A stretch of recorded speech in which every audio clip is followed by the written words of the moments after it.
Well, we can wait for, I guess, we can wait for, I guess, until 5 after to see if anyone else will show up. And then, does that sound good for you? Yeah.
Do I have screen sharing permissions? You do now. Sorry about that. That's fine. All right. All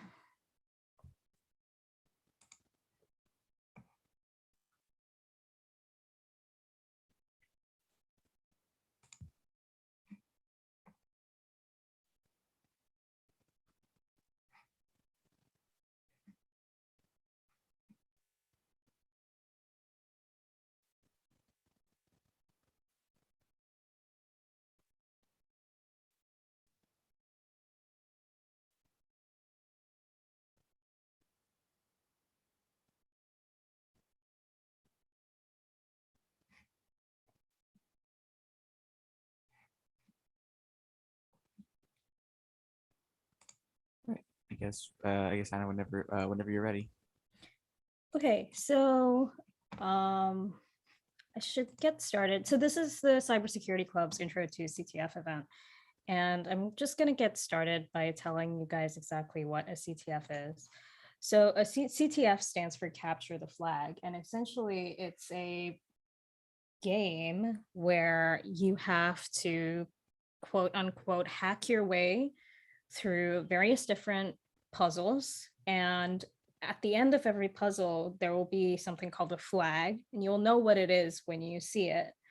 Um, the flag is usually something like a text string, or sometimes it's a clue to another puzzle. So the important thing about CTFs is that a lot of the time when you actually get to medium or harder level CTFs, they require the use of the command line. And because of that, the easiest way to familiarize yourself with the skills you're going to need to do CTFs is to do something that teaches you about the command line from the very basics. So today, just to introduce you guys to CTFs and the command line, I'm going to be doing a level of something called Over the Wire. So Over the Wire is what we call, it's very similar to a CTF. It's not exactly a CTF, but it's very similar to one. And it's what we call a war game. And a war game essentially is you are in not your own computer, but you're in another computer. And you go through various levels of challenges and they get harder and harder and harder. So you can see in the screen that I'm sharing, there's levels here. There's Bandit, Natas, Leviathan, Krypton, Narnia, Behemoth. And so Bandit is the easiest level of Over the Wire. So I'm just going to show you what Bandit is. So this is the beginner Bandit level, but even like after about level 19 to 20, Bandit gets much harder too. But the way it starts is really simple, and I'll click on level 0 so you can see. But a lot of the times these challenges are gonna have, helpful commands that you may need to solve them. So Over the Wire will tell you what the commands you need to use to solve the challenges are, but it won't tell you how to use them or anything else like that.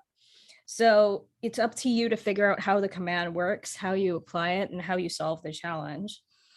I'm going to paste a link to this website in the chat so that you guys can access it.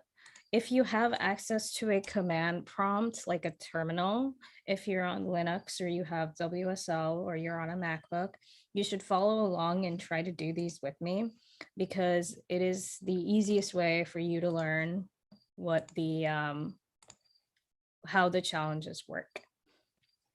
Okay, I'm gonna switch to sharing my prompt. Click.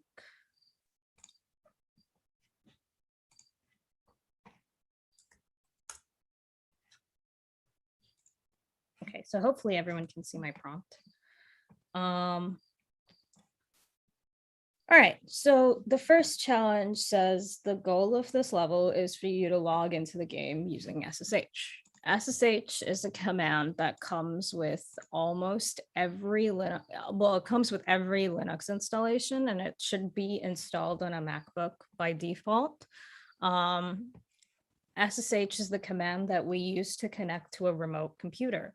So this challenge is telling me that I need to use SSH to connect to the over-the-wire computer using a specific port. Now, if I don't know how to use SSH to specifically connect to a specific port, what I'll do is I'll type man SSH. And this is the manual page for the command. The manual page for the command will tell you how to use the command, what features the command has, what options the command has, and how to apply them. So just like if I scroll down, there will be a flag that will tell me that I can use this flag to specify what port to connect to.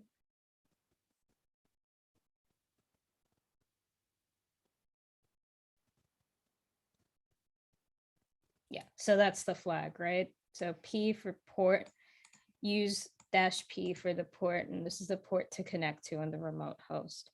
So I'm gonna type, oh, that's done. I can type in following. So it starts with SSH, and then you type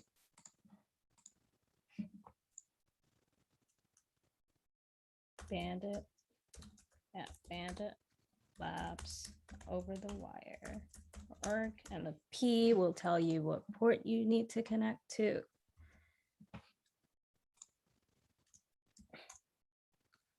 Two, 2220.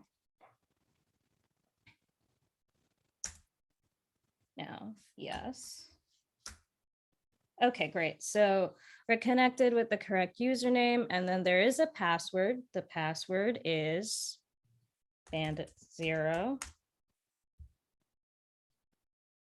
Okay, permission denied. All right, why is that happening? Oh, okay, so it gave me a username too. So now what I have to do is essentially, I'm just gonna type that command in again with the correct username. So bandit0 at bandit labs over the wire.org P 220. And now I type the password that they've given me. All right, so now I'm not connected to my computer anymore. I'm connected to the over-the-wire computer.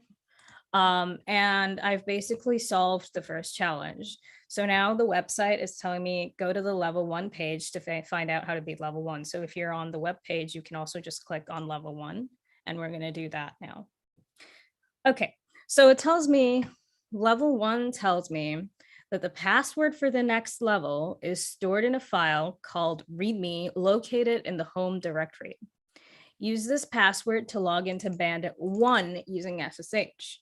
Whenever you find a password for a level, use SSH on port 2220 to log into that level and continue the game. So right now you can see we're actually in Bandit 0. All right. So now what we're going to have to do is we're going to have to find that file in this server and find the password to Bandit 1, then run that command we ran before again with Bandit 1 as the username to get to the next level. So how are we going to find the file, right? So we can just use the Linux command that lists all of the files in a particular directory.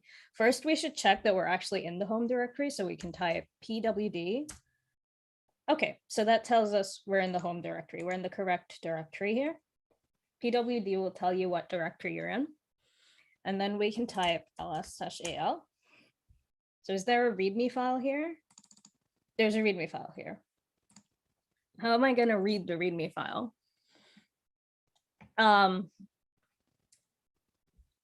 The Linux command that outputs the contents of a particular file is called cat.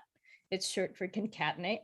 And that is the one that is suggested by Over the Wire that you should use in commands you may need to solve this level. But actually, the better way to read a file is to use less, which is another command that will open up a file with text information in it for you and put it on the screen. And it's just better to use less as opposed to cat for that stuff. So you type less readme, and that's the password, right? So that's the password to the next level. So I'm just going to copy this and paste it somewhere.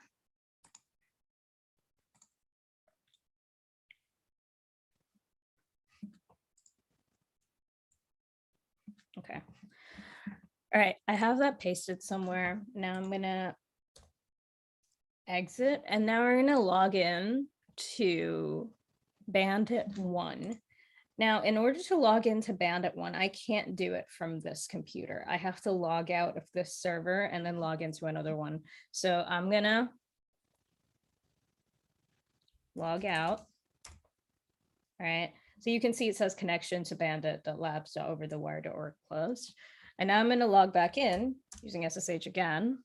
And we're going to do bandit 1 at bandit.labs.overthewire.org. And then the correct port. Okay, now it asks me for the password. So I'm going to paste that password in that I lifted. And now I'm in Bandit 1. So that's that level solved. Right? Okay, so now we're going to go to level 2. So I'm just going to paste the link to the correct level in the chat just so everyone's following. Right? Okay.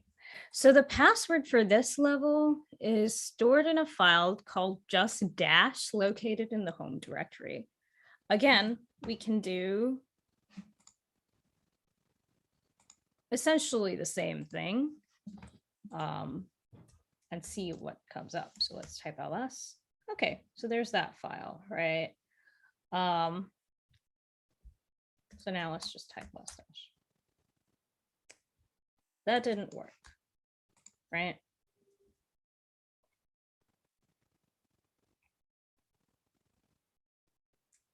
And it's not letting me keyboard interrupt.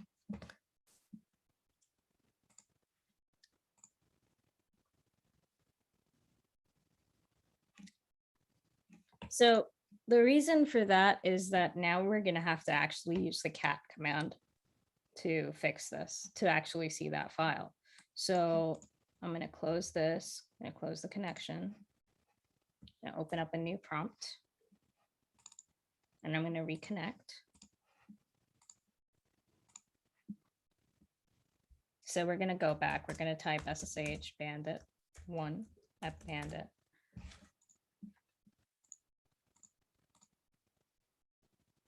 .labs .overthewire.org.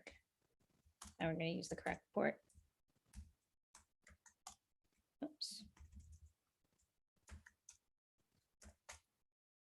And I'm going to log in again with that password that I still have pasted somewhere. Okay. Okay, now I'll type ls again, and you can see that file. Now we're actually going to have to use the cat command to read that file. And the way to do that essentially is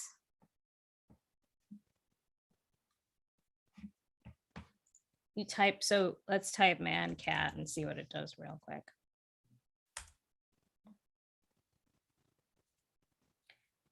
Okay, so what does cat do? Cat prints on the standard output. So because this file starts with a dash, we're going to have to redirect this file to standard input. And the way to do that with cat is you do cat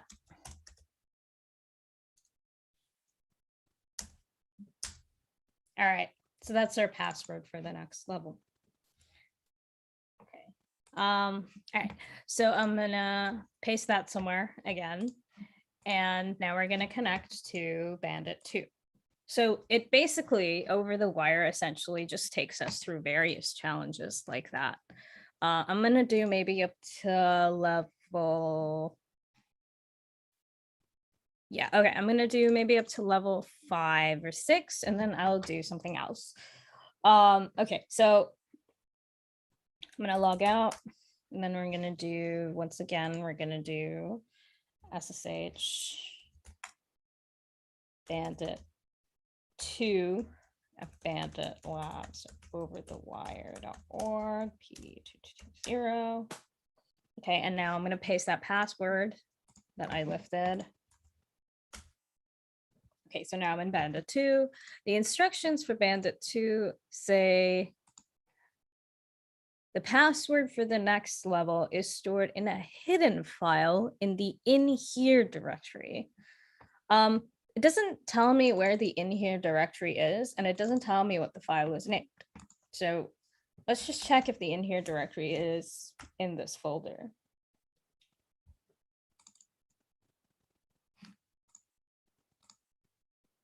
Oh, sorry, I skipped a level. All right, so this is level 2 to level 3. So the correct one for this level is the password for the next level is stored in a file called spaces in this file name located in the home directory. There are spaces in the file name, right? Which means, so I can't just type this. That's not going to work. So I need to figure out how to escape those spaces in the file name, or I need to figure out how to incorporate them into the command that I need to run. And I can do that with less too, by just escaping the spaces by using a slash. And you just hit enter and you should be able to see the password. Okay, so the way you get that to autofill is essentially you just type less, and then you type the first letter of the file and you type tab, and you'll see that it will autofill. It will automatically escape all of the spaces in the file name. So that's my password. And I'm just going to copy that and paste it somewhere again.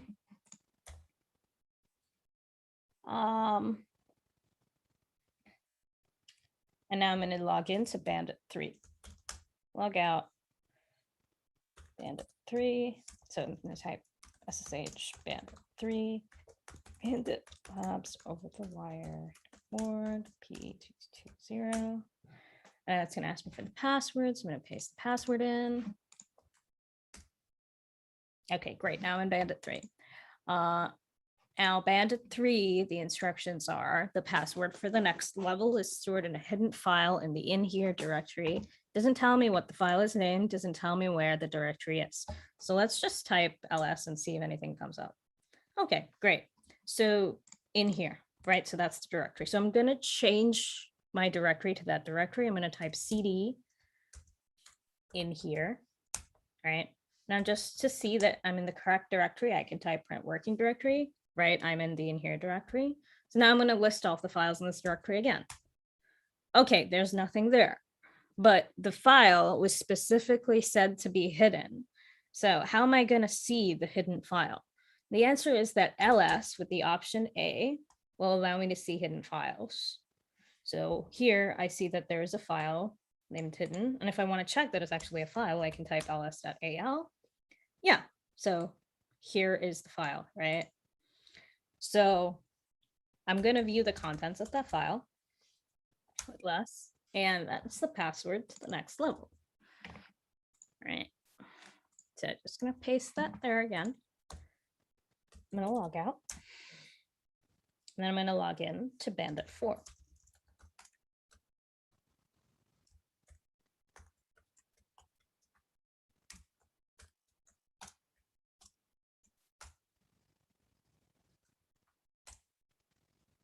Okay, so now I'm in Bandit 4.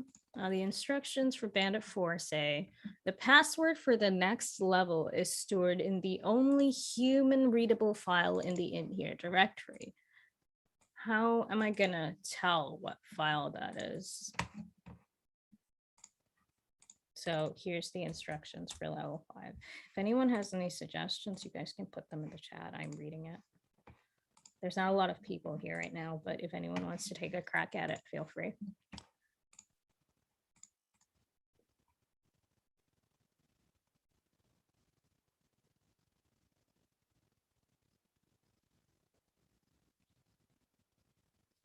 So let me go back to the in here directory, right?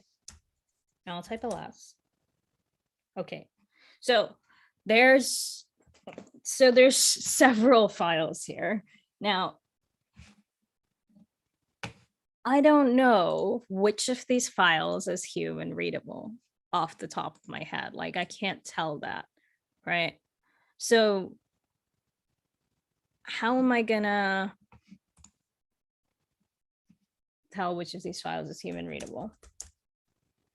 This doesn't help me either. I don't know. The answer is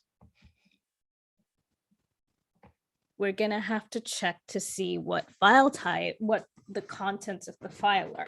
If the file is a binary file, then it's not human readable. But if the file is a text file, then it's human readable. So the nice command that lets us do this is called file. And file will allow you to determine the file type. Okay. So if I run file on just one of these files, it will tell me the file type. But I want to run it on all of them. I don't want to do every single one individually. So now let's introduce something called the wildcard character, which is this asterisk. And this asterisk basically allows you to select all things of a particular type. So if I type, notice that all of these things start with a dash and then file 000, file 01, file 02, file 03, file 4. So the common thing that they all start with is this dash, right? And the name file. So what I'm going to do is I'm going to type file, and I'm going to type a dot, which is the indicator for the directory you're currently in. Then I'm going to type a slash, which is also the indicator for the directory you're currently in. Then I'm going to type dash, because that is what all of these files start with. And then I'm going to type this asterisk. And this asterisk tells the command, okay, scan all files starting with this dash, which is all of the files in this directory. So if I hit enter, okay, great. So we can see all of the files up to 06 are data files, they're binary files. And then all of the files from 08 to 09 are also data files, so they're also binary files. There's only one human readable file, and that's file 07. And so that must be the one with the password. So I type, I'm just going to use cat, even though I said not to, just because it's they're just short files with short strings of text in it. If you're ever reading like a longer file, it's much better to use less. All right, so there we go. There's your password, right? Okay, I'm gonna paste this. All right, so I'll do the next one and then I'll do something else.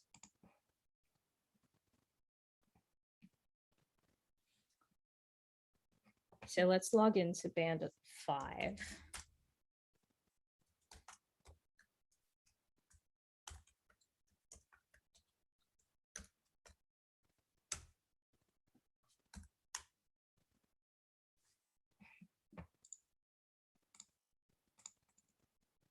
I'm gonna paste that password.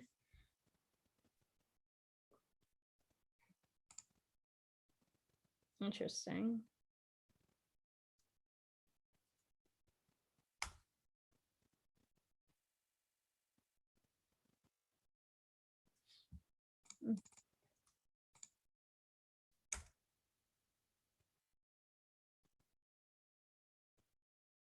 All right, let me try that again. Oh, I didn't specify the port. That's why you specify the port. So there you go. There we go. So So now we're in 5, and the instructions for 5 say the password for the next level is stored in a file somewhere in the in here directory and has all of the following properties. It's human readable, it's 1033 bytes in size, and it's not executable. So we're going to have to find a file that satisfies all of these criteria. So let's go back to the in here directory. And I'll just type ls to see what files are there. Okay, now there's 19 files, and I'm not checking all of these individually, right? So how am I going to do this?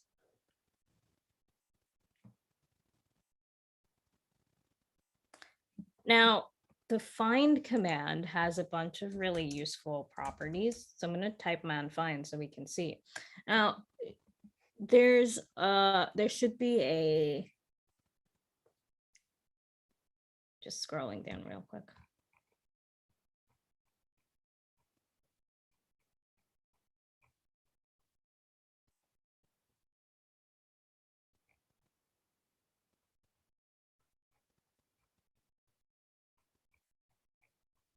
Okay, it's too much to scroll down the entire man page, so I'll just say it. But the find command you can specify the type of file that you're looking for, and you can also specify the size. So if I type in this directory, if I type find, and then I'm going to specify I want a file. So I'm going to type F, and that's the specification for human readable file. And then I'm going to type the size of the file, and it specifically said 1033 bytes. So I'm going to type 1033 bytes. And that's the answer, right? So the find command is what you use if you want to find a file with some parameters. You can also type ls here, and you should be able to ls-al, and ls-al will tell you which of the files is, you know, it's going to tell you that all of these files, it's not going to tell you the file type, which is the problem. And you could go and run find on each of these files individually, but that would be such a pain. It would be really, really, really annoying. So we always want, when we do a CTF, and you'll see this again and again, is what you want is the quickest and easiest possible way to do something. You don't want like a long, convoluted way of doing something, right? Okay, so I'm gonna stop here with over the wire for now. And I'm just gonna talk a little bit about like where you can find the CTFs that you want to take part in and how to really get into the community, because the CTF community is very big and there's a lot of places that you can go to. There's a lot of different competitions that you can join. So the really good one in New York is the one that Seesaw runs. Let me pull up their webpage. So yeah, so Seesaw is actually a cybersecurity conference. They're full forum is cybersecurity awareness worldwide, and they run a lot of different competitions.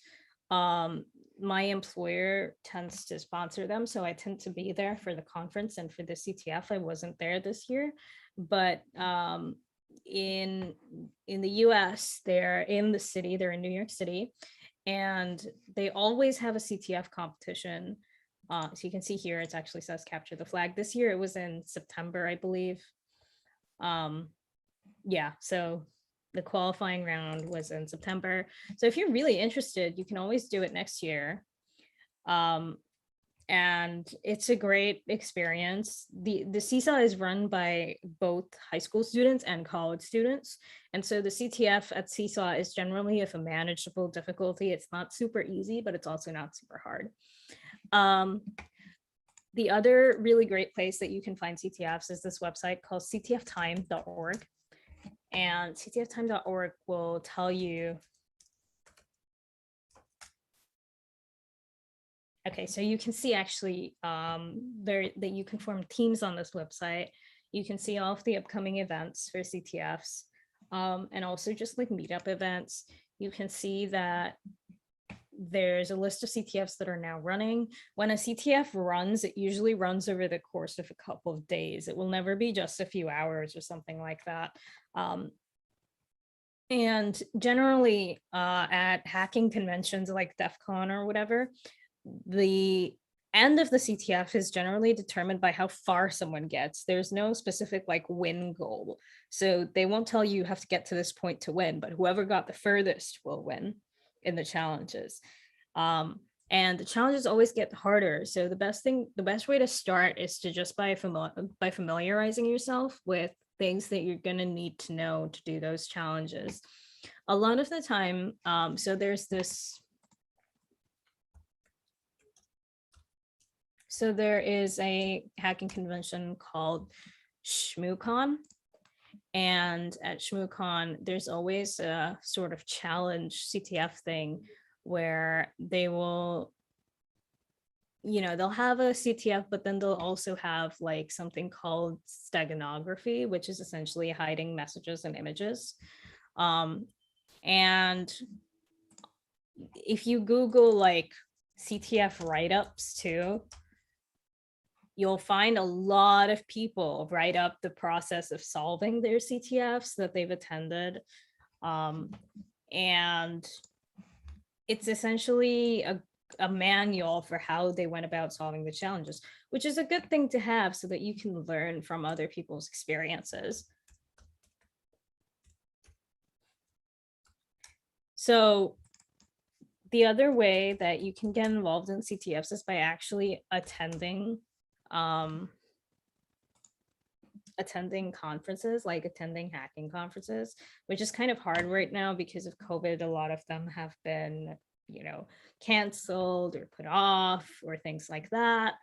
But when they come back around, New York City itself has a lot of hacking conventions for security professionals. And if you're interested in cybersecurity, a CTF is definitely a really great way to get started with developing the skills you're going to need, because it just teaches you a lot about the command line. It teaches you a lot of information about basic things that you're going to need to know for the industry.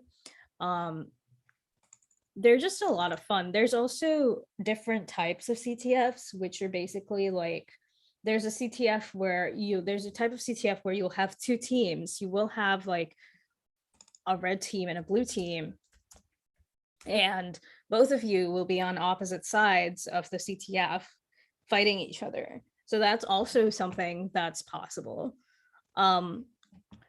So the Cybersecurity Club the Cybersecurity Club has its own CTF team.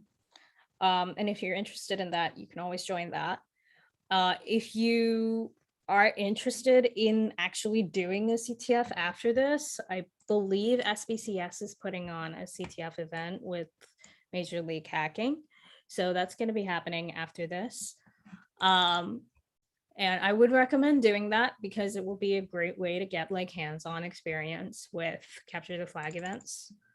But yeah, I think that's all I have for today, actually. Does anyone have any questions?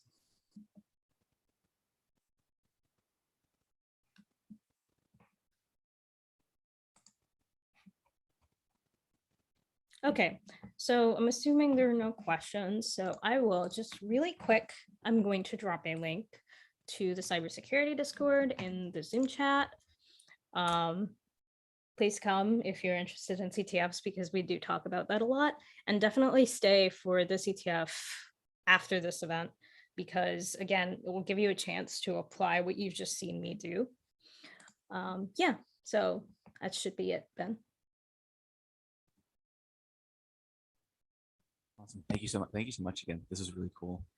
Yeah, sure. Anytime.